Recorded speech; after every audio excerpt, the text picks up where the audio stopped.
ಈಗ ಬಿಲ್ಕುಲ್ ನೀರು ಬಿಡಲ್ಲ ಅಂತೇಳಿ ನಮ್ಮ ಮುಖ್ಯಮಂತ್ರಿಗಳು ನೀರಾವರಿ ಸಚಿವರು ಹೇಳಿದ ಮೇಲೆ ಯಾಕೆ ಬಿ ಜೆ ಪಿಯವರು ಪ್ರತಿಭಟನೆ ಮಾಡ್ತಾವ್ರೋ ಗೊತ್ತಿಲ್ಲ. ನಾಳೆ ಮಾನ್ಯ ಪ್ರಧಾನಮಂತ್ರಿಗಳು ಮೈಸೂರಿಗೆ ಬರ್ತಾ ಇದ್ದಾರೆ. ಈ ಪ್ರತಿಭಟನೆ ಇವತ್ತು ರಾತ್ರಿ ಎಲ್ಲ ಮಾಡಿ ನಾಳೆ ಬೆಳಗ್ಗೆ ಎದ್ದು ಹೋಗಿ ಪ್ರೈಮ್ ಮಿನಿಸ್ಟರ್ ಹತ್ರ ಹೇಳಲಿ. ಹಿಂಗೂ ಮೈಸೂರು ಮೇಲೆ ಬರೋದ್ರಿಂದ ಅವರು ಫ್ಲೈಟು ಹೆಲಿಕಾಪ್ಟ್ರಲ್ಲಿ ಓಡಾಡೋದ್ರಿಂದ ಕಾಣಬಹುದು ನಮ್ಮ ಪರಿಸ್ಥಿತಿ. ಇವರು ಬಿ ಜೆ ಪಿಯವರು ಇಲ್ಲಿ ಬಂದು ಪ್ರತಿಭಟನೆ ಮಾಡೋದ್ರಿಂದ ಉಪಯೋಗ ಇಲ್ಲ. ನೀರು ಬಿಟ್ಟಿದ್ರೆ ಪ್ರತಿಭಟನೆ ಮಾಡಿದರೆ ಅದಕ್ಕೊಂದು ಬೆಲೆ ಇರ್ತಾಯಿತ್ತು. ನೀರು ಬಿಡಲ್ಲ ಅಂತಂದಮೇಲೆ ರಾಜಕೀಯ ಲಾಭ ಪಡ್ಕೊಳ್ಳೋಕ್ಕೋಸ್ಕರ ಬಂದು ಪ್ರತಿಭಟನೆ ಮಾಡೋ ಬದಲು ಪ್ರೈಮ್ ಮಿನಿಸ್ಟ್ರು ಬರ್ತಾರಲ್ಲ, ಅವ್ರಿಗೋಗಿ ಮನವರಿಕೆ ಮಾಡಿಕೊಡ್ಲಿ, ನಮ್ಗೆ ನೀರಿಲ್ಲ, ನಿಮ್ಮ ಅಧಿಕಾರಿಗಳಿಗೆ ಕಾವೇರಿ ನಿಯಂತ್ರಣ ಪ್ರಾಧಿಕಾರದ ಅಧಿಕಾರಿಗಳಿಗೆ ಹೇಳಿ, ಅಲ್ಲಿ ನಾನು ಹೋಗಿದ್ದೆ, ಕರ್ನಾಟಕಕ್ಕೆ ನೀರಿಲ್ಲ, ನೀವು ಈ ಥರ ಆರ್ಡರ್ ಮಾಡೋದು ಸರಿಯಲ್ಲ ಅಂತ ಹೇಳಿ ಪ್ರೈಮ್ ಮಿನಿಸ್ಟ್ರಿಗೆ ಮನವರಿಕೆ ಮಾಡಿಕೊಡ್ಲಿ ಬಿ ಜೆ ಪಿಯವರು. ಪ್ರೈಮ್ ಮಿನಿಸ್ಟ್ರು ನಮ್ಮ ಕರ್ನಾಟಕಕ್ಕೆ ಒಳ್ಳೇದು ಮಾಡಲಿ. ಮೇಕೆದಾಟುದು ನಿನ್ನೆ ಡಿ ಪಿ ಆರ್ನ ವಾಪಸ್ ಕಳಿಸಿದ್ದಾರೆ, ಅದಕ್ಕೆ ಗಮನ ಹರಿಸ್ಲಿ. ಕೇಂದ್ರ ಸರ್ಕಾರ ಕರ್ನಾಟಕಕ್ಕೆ ಕಿರುಕುಳ ಕೊಡೋದನ್ನು ಬಿಟ್ಟು ನಾವು ಒಕ್ಕೂಟ ವ್ಯವಸ್ಥೆ ಒಳಗಡೆ ಇದ್ದೀವಿ. ಕರ್ನಾಟಕನೂ ಒಂದು ರಾಜ್ಯ, ತಮಿಳುನಾಡು ಮಾತ್ರ ಅಲ್ಲ. ಅದರಿಂದ ಡಿ ಕೆ ಶಿವಕುಮಾರ್ ಒಬ್ಬರು ಮುಖ್ಯಮಂತ್ರಿನೇ, ವಿಜಯ್ ಮಾತ್ರ ಮುಖ್ಯಮಂತ್ರಿ ಅಲ್ಲ. ಬಿ ಜೆ ಪಿಯವರು ಈ ದೊಂಬರಾಟ, ಈ ನಾಟಕಗಳ ಆಡೋದನ್ನು ಬಿಟ್ಟು ನೀರು ನಿಲ್ಲಿಸಿದ್ದೀವಿ, ನೀರು ಬಿಡಲ್ಲ ಅಂದ್ರೂ ಬಂದು ಪ್ರತಿಭಟನೆ ಮಾಡಿ ಸುಮ್ಮನೆ ರಾಜಕೀಯ ಲಾಭ ಪಡೆಯೋದು ಬಿಟ್ಟು ವ್ಯವಸ್ಥಿತವಾಗಿ ಭಾನುವಾರ ಕರೆದಿರೋ ಸರ್ವ ಪಕ್ಷಗಳ ಸಭೆಯಲ್ಲಿ ನೀವೇನು ಮಂಡಿಸ್ತೀರ ಮಂಡಿಸಿ. ಇಲ್ಲಿ ಬಂದು ಸುಮ್ಮನೆ ರಾಜಕೀಯ ಲಾಭಕ್ಕೋಸ್ಕರ ಯಾಕೆ ಮಾಡ್ತಾಯಿದ್ದೀರಾ? ನೀರು ಯಾವುದೇ ಕಾರಣಕ್ಕೂ ನಮ್ಮ ಹತ್ರ ನೀರಿಲ್ಲ, ನೀರು ಬಿಡಲ್ಲ ಅಂತೇಳಿ ನನ್ನ ಸ್ಟ್ಯಾಂಡ್ ತಗೊಂಡಾಗಿದೆ. ನೋಡೋಣ ಸುಪ್ರೀಂ ಕೋರ್ಟ್ಗೆ ಹೋಗ್ಬೇಕಾ, ಏನು ಮಾಡ್ತಾರೆ ಅನ್ನೋದನ್ನು ಭಾನುವಾರ ಸರ್ವ ಪಕ್ಷಗಳ ಸಭೆಯಲ್ಲಿ ಮುಖ್ಯಮಂತ್ರಿಗಳು ಮತ್ತು ಸಂಬಂಧಪಟ್ಟ ಸಚಿವರು, ಅಧಿಕಾರಿಗಳು ಇದರ ಬಗ್ಗೆ ಗಮನ ಹರಿಸ್ತಾರೆ. ಈಗ ರೈತರು ನಮ್ಮ ಮಂಡ್ಯ ಎಲ್ಲ ಕನ್ನಡ ಪರ ಹೋರಾಟಗಾರರು ಮತ್ತು ರೈತರಲ್ಲಿ ಮನವಿ, ನಿಮ್ಮ ಕಳಕಳಿ, ನೀವು ನಾಡಿಗೆ ರೈತರ ಪರ ಇಟ್ಟಿರುವಂಥ ಒಂದು ಕಳಕಳಿಗೆ ನಾನು ಭಾಳ ಅಭಾರಿಯಾಗಿದ್ದೇನೆ. ದಯವಿಟ್ಟು ಒಂದು ಸಾಂಕೇತಿಕ ಪ್ರತಿಭಟನೆ ಮಾಮೂಲಿ ವಿಶ್ವೇಶ್ವರಯ್ಯ ಸ್ಟ್ಯಾಚು ಮುಂದೆ ಮಾಡಿ ರಸ್ತೆಗಳನ್ನು ಬಂದ್ ಮಾಡಬೇಡಿ, ರಸ್ತೆಗಳಲ್ಲಿ ಟೈರ್ ಸುರಬೇಡಿ. ನೀರು ಬಿಟ್ಟಿಲ್ಲ, ನೀವು ಒತ್ತಡ ಏರೋದಕ್ಕೆ CRWC ಮೇಲೆ ಒತ್ತಡ ಇಡೋದಕ್ಕೆ ಪ್ರತಿಭಟನೆ ಮಾಡಿದ್ದಕ್ಕೆ ನಮಗೆ ಅರಿವಿದೆ. ಆದರೆ ನೀವೇನೇ ಪ್ರತಿಭಟನೆ ಮಾಡಿದ್ರು ಅವರು ಕೊಡೋವಂಥ ಆರ್ಡ್ರೇ ಕೊಟ್ಟಿದ್ದಾರೆ. ಈಗ ನಾವಂತೂ ನೀರು ಬಿಡಲ್ಲ ಅಂತ ಬಿಲ್ಕುಲ್ ಮಾಡಿದ್ದೇವೆ. ಮತ್ತು ನಿಮ್ಮನ್ನು ಯಾರಿಗೋ ದಾರಿ ತಪ್ಪಿಸ್ತಾ ಇದ್ದಾರೆ. ಈಗ ನದಿಯಲ್ಲಿ 500 ಕ್ಯೂಸೆಕ್ಸ್ ನಾವು ಬೇಡ ಅಂದರೂ ಕೂಡ ಪ್ರಾಣಿ ಪಕ್ಷಿಗಳ ನೀರಿಗೋಸ್ಕರ ಅದು ಹರಿತಾ ಇರುತ್ತೆ ಯಾವಾಗ್ಲೂ.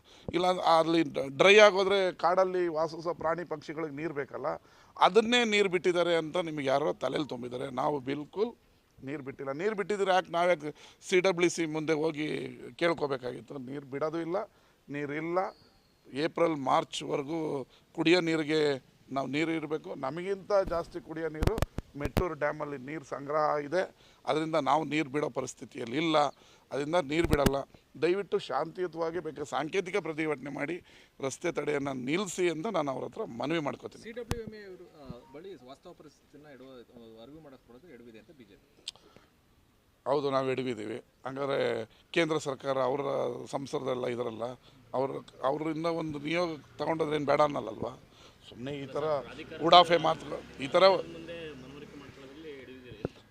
ಥರ ಉಡಾಫೆ ಮಾತುಗಳು ಆಡೋದು ನಾವು ಯಾಕೆ ಎಡವ್ತೀವಿ? ಇರೋ ವಾಸ್ತವಾಂಶವನ್ನು ನಾವು ಬಿಚ್ಚಿಡ್ತೀವಿ, ಹೌದಲ್ವಾ? ಆದರೂ ಈ ಕಾವೇರಿ ನಿಯಂತ್ರಣ ಪ್ರಾಧಿಕಾರ, ಕಾವೇರಿ ನ್ಯಾಯಮಂಡಳಿ ಏನು ಡೆಲ್ಲಿಯಲ್ಲಿ ಯಾವಾಗಲೂ ನಮ್ಮ ಕರ್ನಾಟಕದ ವಿರುದ್ಧನೇ ಬರುತ್ತೆ. ಅಲ್ಲಿನ ಅಧಿಕಾರಿಗಳು ತಮಿಳುನಾಡಿನ ಪರ ಇರೋದ್ರಿಂದ ನಮಗೆ ಯಾವಾಗಲೂ ಅದ್ರ ವಿರುದ್ಧ BJP ಅವರು ಇದ್ದಾಗಲೂ ವಿರೋಧ ಬಂದಿದೆ, ಜನತಾದಳದವರು ಇದ್ದಾಗಲೂ ಬಂದಿದೆ, ಕಾಂಗ್ರೆಸ್ ಇದ್ದಾಗಲೂ ಬಂದಿದೆ. ಕೇಂದ್ರದ ನಿಯಂತ್ರಣ ಪ್ರಾಧಿಕಾರ ಎಲ್ಲಿ ಯಾವಾಗಲೂ ಇರ್ತದೋ, ಮೇಲ್ಗಡೆ ಕಾಂಗ್ರೆಸ್ನ ಸರ್ಕಾರ ಇದ್ದಾಗಲೂ ಈ ಪ್ರಾಧಿಕಾರಗಳಲ್ಲಿ ಇದ್ದಾಗ ಉಲ್ಟನೇ ಬಂದಿರೋದು. ಈಗ BJP ಇದ್ದಾಗಲೂ ಬಂದಿದೆ. ಆದರೆ ಇದಕ್ಕೆಲ್ಲ ಪ್ರಧಾನಮಂತ್ರಿಗಳ ಮಧ್ಯಸ್ಥಿಕೆ ವಹಿಸಿದ್ರೆ ಮಾತ್ರ. ಒಂದ್ಸರಿ ಮನಮೋಹನ್ ಸಿಂಗ್ ಅವರು ಜಯಲಲಿತಾ ಅವ್ರನ್ನ ಕರ್ನಾಟಕದವ್ರನ್ನ ಕರೆದು ಮಧ್ಯಸ್ಥಿಕೆ ವಹಿಸಿ ಕರ್ನಾಟಕದಲ್ಲಿ ನೀರಿಲ್ಲದ ಅನ್ನೋದನ್ನ ಮನವರಿಕೆ ಮಾಡಿಕೊಟ್ಟಿದ್ರು. ಆದರೆ ಅವತ್ತು ಆ ಜಯಲಲಿತಾ ಅವರು ಪ್ರಧಾನಮಂತ್ರಿಯವರ ಮಧ್ಯಸ್ಥಿಕೆಯನ್ನು ತಿರಸ್ಕರಿಸಿ ಸುಪ್ರೀಂ ಕೋರ್ಟ್ಗೆ ಹೋಗಿದ್ರು.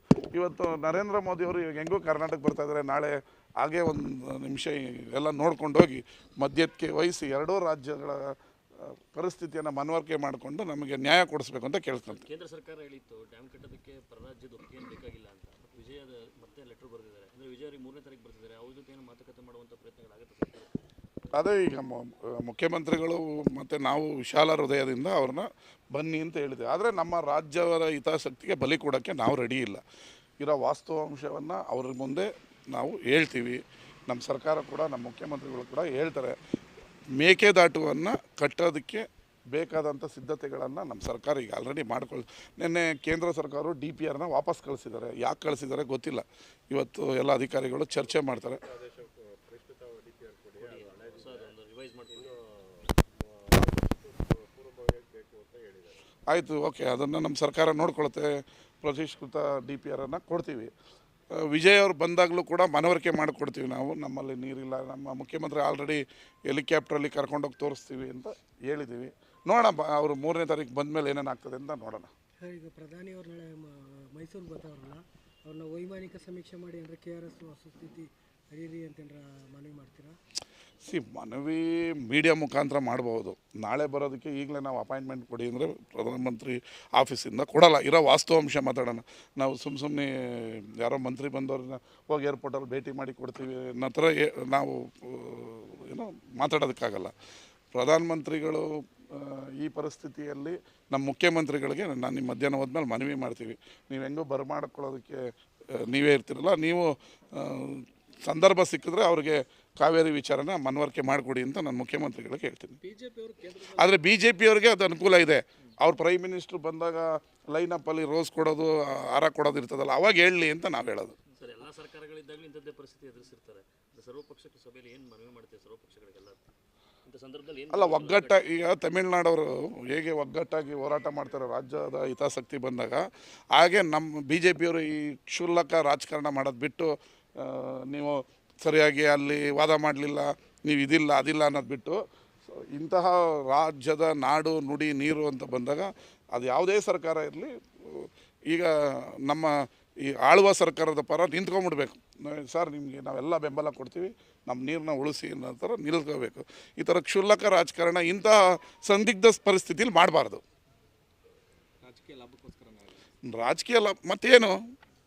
ಈಗ ಭಾನುವಾರ ಸರ್ವ ಪಕ್ಷಗಳ ಸಭೆ ಕರೆದಿದ್ದೀವಿ ಅಂದಾಗ, ಈಗ ಡ್ಯಾಮ್ಗೆ ಹೋಗ್ತೀವಿ, ನೋಡ್ತೀವಿ, ಅಲ್ಲಿ ಪ್ರತಿಭಟನೆ ಮಾಡ್ತೀವಿ ಅಂದರೆ ರಾಜಕೀಯ ಲಾಭಕ್ಕೋಸ್ಕರನೇ ಮಾಡ್ತಾ ಇರೋದು ಅಲ್ವಾ?